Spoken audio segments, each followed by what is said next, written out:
ribcage gets restricted and there's not as much spinal movement. So this is a good way to start. Core distal movement is similar to a morning stretch. So when you naturally wake up in the morning and you just feel like your limbs want to open out, that's a core distal connection. From your core moving into all 6 limbs. We say 6 limbs because we mean head, tail, and both arms. So you can do this standing or seated, whichever you prefer, but you're going to contract in. Imagine someone just pulls you in the stomach, almost like a cough, where everything pulls in, or like if you got punched in the stomach, you know how everything contracts kind of in. That's the idea of core distal pattern. So we're going to pull in, and on the inhale or exhale, doesn't matter. You're going to inhale and you're going to extend, and you're going to reach the limbs in all 6 directions, and pulling in, and then extend, out, and reaching, and all. And you can, if you're standing, you can also do this by kind of like reaching into the space this way, so you're also using the legs. That's it. Yeah. And then pulling everything back in. So something like a hug, actually a hug, when you go to hug someone, is really a core distal kind of pattern. And in dance, something like a big jump, where someone jumps out, is a core distal pattern. Or even when if you pull someone into you, is sort of core, distal to core, right? Head-tail pattern is the idea of really being conscious of spinal movement. So from your head to your sits bone or to your coccyx bone, and that relationship.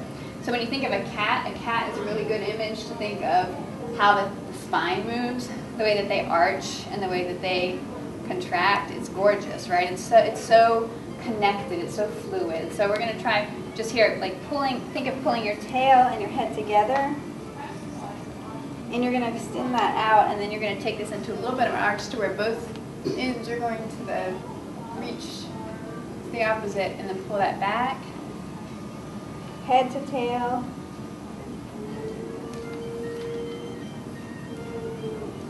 and back, and head to tail,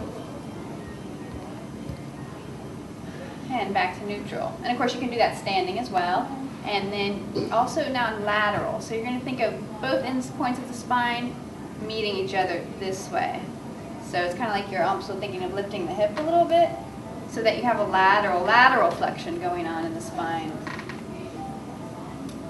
And if you just think of letting the head follow the natural line rather than turning, that would be the idea. Back to center and laterally flex. And if you were standing, then you would do the same type of thing.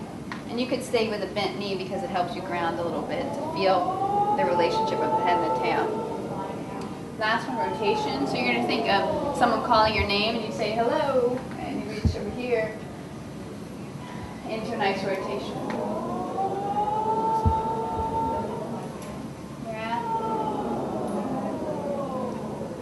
And you can also sometimes use the chair if it helps to help you turn a little bit in the rotation. And rotate. Or you can put your hand on one side of the chair and on your leg to help stabilize the rotation.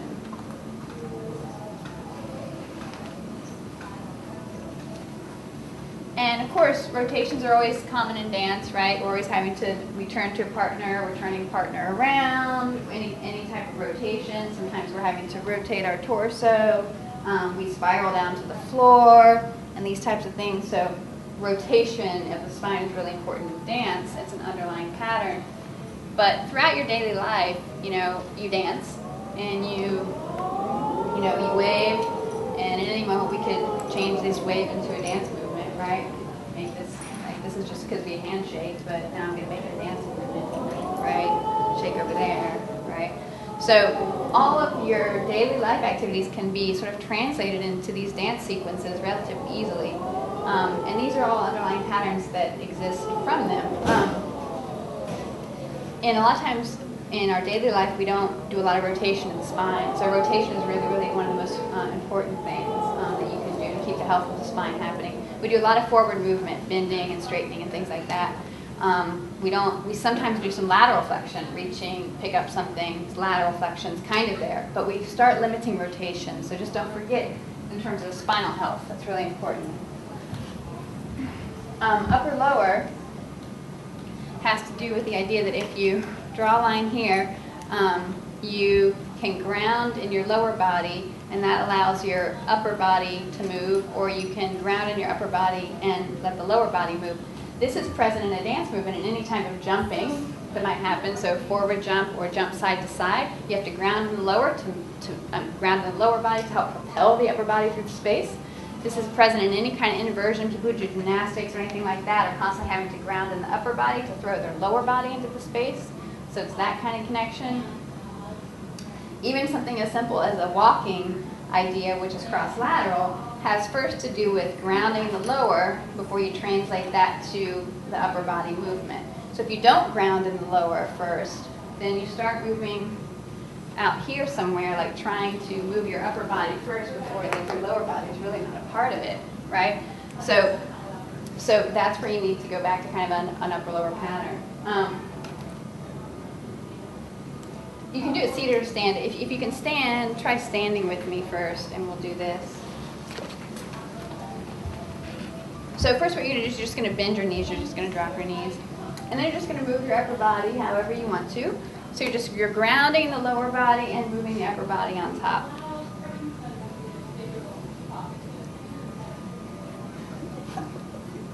So however that is, grounding the lower body, moving the upper body. Hey, come on up. Right. Come Swinging. That one. You're afraid to swing your arms Do a over little that bounce. way. Yeah, this is definitely, upper lower kind of connection. And then we're going to do the opposite of that, which She's we're going doing to. it for you? We're gonna. Come on in. We're gonna ground the up. Imagine grounding sort of the upper body. So you're not really gonna move the upper body. You're just gonna kind of still it. Imagine you have something or something to hold you, and then you're just gonna think of moving the lower body. So and the lower body can do whatever. It can shift forward. Might want to bend your knees, right? You can move in circles. So the lower body can do all these kinds of things while the upper body is stabilized. Right? Kinds of little fancy sorts of things.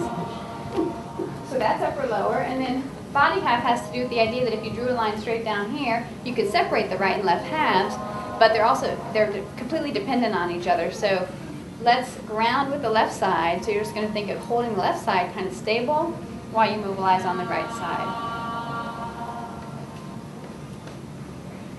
Mobilizing the right and stabilizing the left.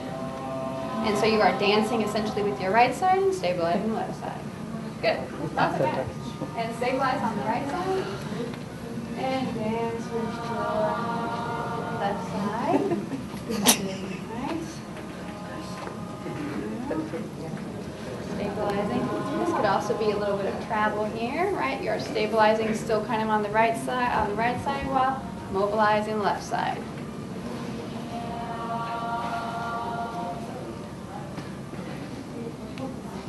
Good. Cross-lateral pattern's the last pattern. Cross-lateral has to do with, I told you, a walking pattern, or you go back to the baby, the child, the crawling pattern, the cross-lateral pattern. So it's an opposite limb to limb, and it usually has to do with translating a spiral or something through the body. So we're going to go here, elbow to knee, elbow to knee. So you are crossing the body. And of course, if you're seated, exactly, you can do it in a seated way as well, bringing one side to meet the other. This can also be done, right, like this, right? This is the dance movement. Or here. Cross-lateral. Yeah, so go opposite. That way. There you go. And reach. And reach. Yeah, so think of moving more across the body, right? Yeah. Yeah. And that can go also down, right? So I'm reaching over to that side, and of course you can bring the legs to it as well.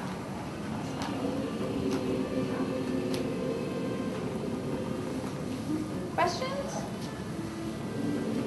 So what I thought there's 1,000 different dance forms you can do. You can do tango, you can do contact improv, you can do blends of all of them.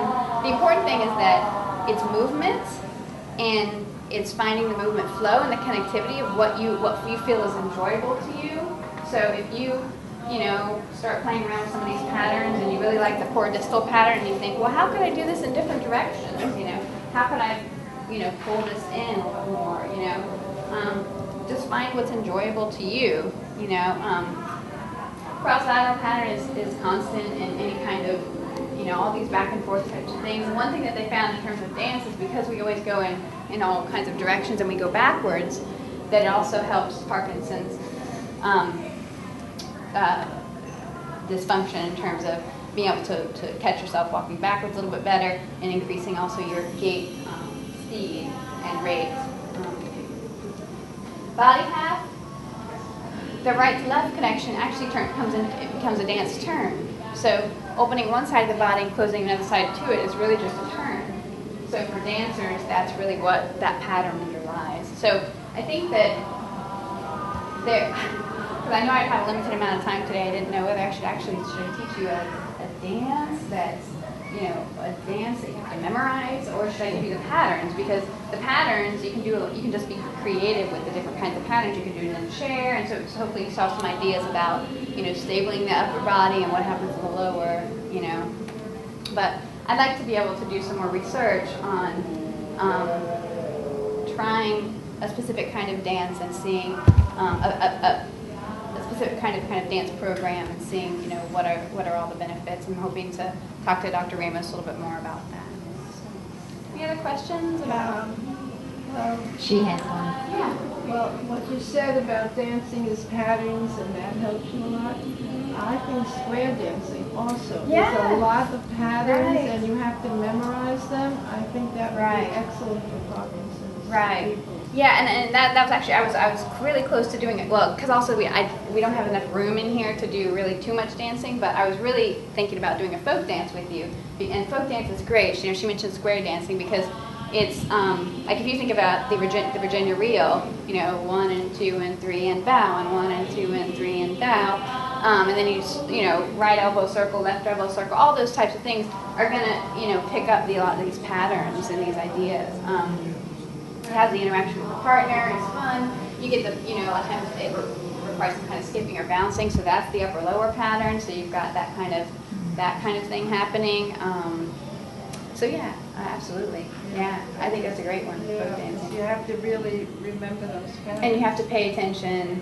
You have to forget all Yeah. your worries, And forget your troubles, and just concentrate. Yeah. It's psychologically very good. It's very cardio too. And I know not all dance forms are really really cardio, but they certainly can be. So that would be an important thing too, to try to get it to be something that's cardio for you.